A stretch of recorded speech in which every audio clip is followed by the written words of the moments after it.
ಎಲ್ರಿಗೂ ನಮಸ್ಕಾರ. ಇಂದಿನ ವಿಡಿಯೋನಲ್ಲಿ ನಾವು ದುಡ್ದಂತಹ ಹಣ ನಮ್ಮ ಕೈಯಲ್ಲೇ ನಿಂತು ನಮ್ಮ ಮನೆ ಅಭಿವೃದ್ಧಿ ಆಗಬೇಕು, ಏಳಿಗೆ ಆಗಬೇಕು ಅಂತಂದರೆ ಶುಕ್ರವಾರ ನಾವು ಕೆಲವೊಂದು ನಿಯಮಗಳನ್ನ ಪಾಲನೆ ಮಾಡಬೇಕು. ಏನು ಮಾಡಬೇಕು ಶುಕ್ರವಾರದೊತ್ತು ಅಂತಂದರೆ, ಶುಕ್ರವಾರದೊತ್ತು ಬೆಳಗ್ಗೆನೇ ಎದ್ದು ಮನೆ ಮುಂದೆ ಗುಡಿಸಿ ಒರೆಸಿ ಮೊದಲು ರಂಗೋಲಿ ಹಾಕೋಬೇಕು.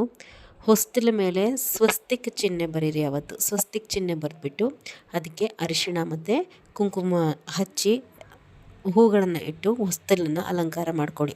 ಶುಕ್ರವಾರದೊತ್ತು ಆದಷ್ಟು 7:30ಯಿಂದ 8 ಗಂಟೆ ಒಳಗಡೆ ನೀವು ದೀಪವನ್ನು ಹಚ್ಚಿದ್ರೆ ಶುಭ, ಅಂದರೆ ಪೂರ್ಣ ಫಲಪ್ರಾಪ್ತಿ ಆಗುತ್ತೆ. ನೀವು ಯಾವತ್ತಿನ ದಿನವೇ ಪೂಜೆ ಮಾಡಿ ನೀವು 8ರಿಂದ 8:30 ಒಳಗಡೆ ಪೂಜೆ ಮುಗಿಸ್ಕೊಂಡ್ರೆ 100 ಭಾಗ ಫಲಪ್ರಾಪ್ತಿ ಅಂತಾರೆ. ಅದೇ 10 ಗಂಟೆ ಅಷ್ಟರಲ್ಲಿ ಮುಗಿಸ್ಕೊಂಡ್ರೆ ಒಂದು 70 ಭಾಗ, 70ರಿಂದ 80 ಭಾಗ ಫಲಪ್ರಾಪ್ತಿ. ಅಂದರೆ ನಿಮ್ಗೆ ಸಂಪೂರ್ಣವಾದ ಫಲಪ್ರಾಪ್ತಿ ಆಗಬೇಕು ಅಂತಂದರೆ ಅಟ್ಲೀಸ್ಟ್ ಒಂದು 7:30ಯಿಂದ 8 ಗಂಟೆ ಒಳಗಡೆ ನೀವು ದೀಪ ಹಚ್ಕೋಬೇಕು.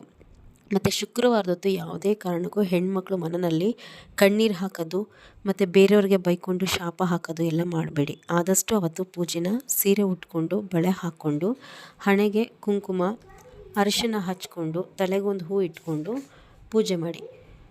ಮತ್ತು ಕತ್ತಲಾದ ಮೇಲೆ ಮನೆಯಲ್ಲಿ ಕಸ ಗುಡಿಸೋದು ಮತ್ತು ಶುಕ್ರವಾರದೊತ್ತು ಸಂಜೆ ಟೈಮು ಬಟ್ಟೆ ಒಗೆಯೋದು ಇದೆಲ್ಲ ಮಾಡೋದಕ್ಕೆ ಹೋಗಬೇಡಿ. ಮತ್ತು ಶುಕ್ರವಾರದೊತ್ತು ಹಣ ಯಾರಿಗೂ ಸಹ ಹೊರಗಡೆ ಕೊಡಬೇಡಿ. ಅಂದರೆ ಹೊರಗಡೆ ಕೊಡೋ ಅಂಥದ್ದು ಮತ್ತು ಬಂದ ಹಣವನ್ನು ಬೇಡ ಅನ್ನೋದು ಮಾಡಬಾರ್ದು. ಅಂದರೆ ಯಾರಾದರೂ ನಿಮಗೆ ಹಣ ಕೊಟ್ಟರೆ ಅವತ್ತಿನ ದಿನ ಶುಕ್ರವಾರ ಯಾವ ಕಾರಣಕ್ಕೂ ಬೇಡ ಅಂದಲೆ ಅದು 10 ರೂಪಾಯಿ ಆಗಲಿ 20 ರೂಪಾಯಿ ಆಗಲಿ ಇಸ್ಕೊಳ್ಳಿ. ಮಹಾಲಕ್ಷ್ಮಿ ಮನೆ ಒಳಗಡೆ ಬಂದ ಹಾಗೆ. ಯಾವ ರೀತಿ ಮತ್ತು ಶುಕ್ರವಾರ ಪೂಜೆ ಮಾಡಬೇಕು ಅಂತಂದರೆ, ವಾರ ಮಾಡುವಂತಹ ಪರಿಪಾಠ ಇದ್ದರೆ ನಿಮಗೆ ಅವತ್ತಿನ ದಿನ ತಾಯಿ ಫೋಟೋನ ಕ್ಲೀನಾಗಿ ಒರೆಸಿ ಗಂಧ ಅರಿಶಿಣ ಕುಂಕುಮ ಮತ್ತು ಗೆಜ್ಜೆ ವಸ್ತುಗಳಿಂದ ಅಲಂಕಾರ ಮಾಡಿ. ಆದಷ್ಟು ಅವತ್ತು ಕೆಂಪು ಕಲರ್ ಹೂಗಳಿಂದ ಆ ದೇವಿಯನ್ನು ಪೂಜಿಸಿ. ಮತ್ತು ಪ್ರಿಯವಾದಂತಹ ನೈವೇದ್ಯ, ತಾಯಿ ನೈವೇದ್ಯ ಪ್ರಿಯ. ನೀವು ಭಕ್ತಿಯಿಂದ ಪ್ರೀತಿಯಿಂದ ಏನೇ ನೈವೇದ್ಯ ಮಾಡಿಟ್ರೂ ನಡೆಯುತ್ತೆ. ಅದರಲ್ಲೂ ನಿಮಗೆ ಬೇಗ ಕಷ್ಟ ಕಳಿಬೇಕು ಅಂತಂದರೆ ಹಾಲು ಮತ್ತು ಶಾವಿಗೆ ಬೆರೆಸಿ ಮಾಡಿರುವಂತಹ ಪಾಯಸ, ಗೋಧಿ ನುಚ್ಚಿನಿಂದ ಮಾಡಿರುವಂತಹ ಪಾಯಸ ಅಥವಾ ಬೆಲ್ಲದನ್ನ ಅಥವಾ ಪುಳಿಯೋಗರೆಯನ್ನು ನೈವೇದ್ಯ ತೋರಿಸಿ ಆದಷ್ಟು ಬೇಗ ನಿಮ್ಮ ಕಷ್ಟ ಕಳೆಯುತ್ತೆ. ಈ ಶುಕ್ರವಾರದೊತ್ತು ನಾವು ಯಾವ ರೀತಿ ಇರಬೇಕು ಅಂತ ಹೇಳಿದ್ನಲ್ವ, ಅದು ಬಹಳಷ್ಟು ಇನ್ನೂ ನಿಯಮಗಳಿದೆ. ಮುಂದೆ ಹೇಳ್ತಾ ಹೋಗ್ತೀನಿ, ಸಪ್ರೇಟ್ ಒಂದು ವಿಡಿಯೋ ಮಾಡಿ. ಕರೆಕ್ಟಾಗಿ ಕಳಸ ನಾನು ಕಳಸ ಇಡುವಂತಹ ರೀತಿ ಸರಿಯಾದಂತಹ ಪದ್ಧತಿ. ಏನೇನು ಹಾಕಬೇಕು ಕಳಸದಲ್ಲಿ ಅಂತಂದರೆ, ನೀರನ್ನು ಹಾಕುವಂಥವರು ಒಂದು ಬಟ್ಟಲಡಿಕೆ, ಒಂದು ನಾಣ್ಯ ಮತ್ತು ಸ್ವಲ್ಪ ಕರ್ಪೂರ, ಒಂದು ಚಿಟಿಕೆಯಷ್ಟು. ಅಮ್ಮನವ್ರಿಗೆ ಸುವಾಸನೆ ಅಂತಂದರೆ ಬಹಳ ಪ್ರೀತಿ, ಹಾಗಾಗಿ ಸ್ವಲ್ಪ ಒಂದೇ ಒಂದು ಚಿಟಿಕೆ ಕರ್ಪೂರ, ಒಂದು ನಾಣ್ಯ, ಒಂದು ಬಟ್ಟಲಡಿಕೆ, ಸ್ವಲ್ಪ ಅರಿಶಿಣ ಕುಂಕುಮ, ಸ್ವಲ್ಪ ಹೂವು, ಡ್ರೈ ಫ್ರೂಟ್ಸು ದ್ರಾಕ್ಷಿ ಗೋಡಂಬಿ ಇದೆಲ್ಲದನ್ನು ಯಾವುದನ್ನು ಹಾಕೋದಕ್ಕೆ ಹೋಗಬೇಡಿ. ಆಮೇಲೆ 5 ವಿಳೆದೆಲೆ ಇಡಬೇಕು. 5 ವಿಳೆದೆಲೆ. ಬರೀ ಮಾವಿನೆಲೆ ಕಳಸವನ್ನು ಇಡಬಾರ್ದು. ಏಕೆ ಅಂತಂದರೆ ಯಾವುದಾದ್ರೂ ಶ್ರಾದ್ದದ ಸಮಯದಲ್ಲಿ ಮಾತ್ರ ಮಾವಿನೆಲೆಗಳಿಂದ ಇಡುವಂತಹ ಕಳಸ ಇಡೋದ್ರಿಂದ ಮನೆಯಲ್ಲಿ ಅದು ಶುಭ ಅಲ್ಲ. ಬರೀ ಮಾವಿನೆಲೆಯಿಂದ ಕಳಸ ಇಡುವಂಥದ್ದು. ಈಗ ಒಂದು 3 ಮಾವಿನೆಲೆ ಇಟ್ಟರೆ 1-2 ವಿಳೆದೆಲೆ, ಆ ಥರ ನೀವು ಮಾಡ್ಕೋಬೋದು. ಯಾಕೆ ನಾವು ಬಟ್ಲಡಿಕೆ ಹಾಕ್ತೀವಿ ಅಂತಂದರೆ, ಅಡಿಕೆ ಅಂತಂದರೆ ವಿಷ್ಣು, ವಿಳೆದೆಲೆ ಅಂತಂದರೆ ಮಹಾಲಕ್ಷ್ಮಿ. ಕಳಸದಲ್ಲಿ ಲಕ್ಷ್ಮಿ ಸಮೇತ ನಾರಾಯಣನನ್ನು ಆವಾಹನೆ ಮಾಡಿದಾಗೆ ಆಗುತ್ತೆ. ಜೊತೆಯಾಗಿ ಪೂಜಿಸಿ ಅವರಿಬ್ಬರು ಜೊತೆಯಾಗಿ ಇರ್ತಾರೆ ಅಂತಂದು ಒಂದು ಬಟ್ಟಲಡಿಕೆಯನ್ನು ಹಾಕ್ತೀವಿ. ಒಂದು ಬಟ್ಟಲಡಿಕೆ, ಒಂದು ಚಿನ್ನದ ಬಣ್ಣದ ನಾಣ್ಯ, ಅರಿಶಿನ ಕುಂಕುಮ, ಹೂವು, ಸ್ವಲ್ಪ ಕರ್ಪೂರ ಇಷ್ಟು ಹಾಕಿ 5 ಎಲೆ ಇಟ್ಟು, ಒಂದು ಕಾಯಿ ಇಟ್ಟು, 9 ಎಳೆ ಗೆಜ್ಜೆ ವಸ್ತ್ರ ಹಾಕಿದ್ದಾದಮೇಲೆ ಅಮ್ಮನವ್ರಿಗೆ ಮಾಂಗಲ್ಯ ಹಾಕಬೇಕು.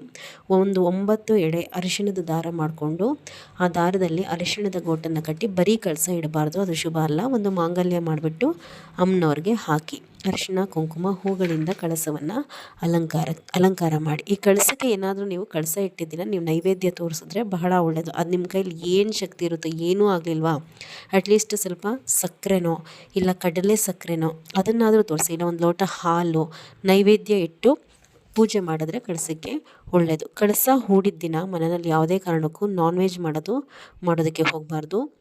ಆಮೇಲೆ ಆವತ್ತಿನ ದಿನ ಹಣ ಯಾರಿಗೂ ಹೊರಗಡೆ ಕೊಡಬೇಡಿ. ಅಷ್ಟೆಲ್ಲ ಕಷ್ಟಪಟ್ಟು ಕಳಸ ಇಟ್ಟು ಮನೆಯಲ್ಲಿ ಪೂಜೆ ಮಾಡಿರ್ತೀರ.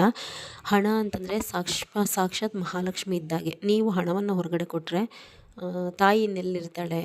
ಹಾಗೆ ಹಣ ಕೊಡೋದಕ್ಕೆ ಹೋಗಬಾರ್ದು.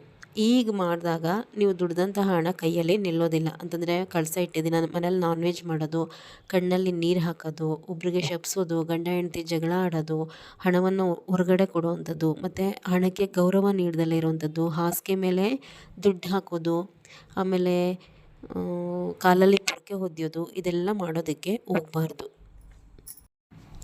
ಈ ನಿಯಮಗಳನ್ನ ಪಾಲಿಸ್ತಾ ಕರೆಕ್ಟಾದಂತಹ ರೀತಿಯಲ್ಲಿ ಪೂಜೆ ಮಾಡ್ತಾ ಹೋಗಿ. ಒಂದೇ ದಿನಕ್ಕೆ ಎಲ್ಲ ಸಮಸ್ಯೆಗಳು ಕಳೆದ್ಬಿಟ್ಟು ನಿಮ್ಮ ಕೈಯಲ್ಲಿ ದುಡ್ಡು ಬಂದು ಕೂತ್ಕೊಳ್ಳೋದು ಅಥವಾ ದುಡ್ದು ಹಣ ಹಾಗೆ ನಿಲ್ಲೋದು ಆಗಲ್ಲ.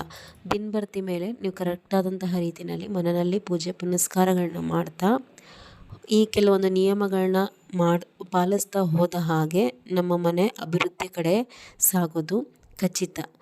ನಮ್ಮ ಮನೆ ಅಭಿವೃದ್ಧಿ ಆಗೋದು ನಮ್ಗಳ ಕೈಯಲ್ಲೇ ಇರುತ್ತೆ. ಕೆಲವೊಂದು ನಮಗೆ ತಿಳಿದಲೇ ಮಾಡ್ತಾ ಇರುವಂತಹ ಸಣ್ಣ ಪುಟ್ಟ ತಪ್ಪುಗಳೇನೆ ನಾವು ದುಡಿದಂತಹ ಹಣ ಅಂದರೆ ಬಲಗೈಯಲ್ಲಿ ದುಡಿತೀವಿ, ಎಡಗೈಯಲ್ಲಿ ಅದು ಹೊರಟೋಗುತ್ತೆ. ಅನಾವಶ್ಯಕ ಖರ್ಚುಗಳು ಜಾಸ್ತಿ ಆಗೋದಕ್ಕೆ ನಾವೇ ಕಾರಣ. ಮುಂದೆ ಇನ್ನೊಂದಷ್ಟು ತಿಳಿದಷ್ಟದನ್ನ ವಿಡಿಯೋಸಲ್ಲಿ ಹಾಕ್ತಾ ಹೋಗ್ತೀನಿ, ಫಾಲೋ ಮಾಡ್ಕೊಳ್ಳಿ.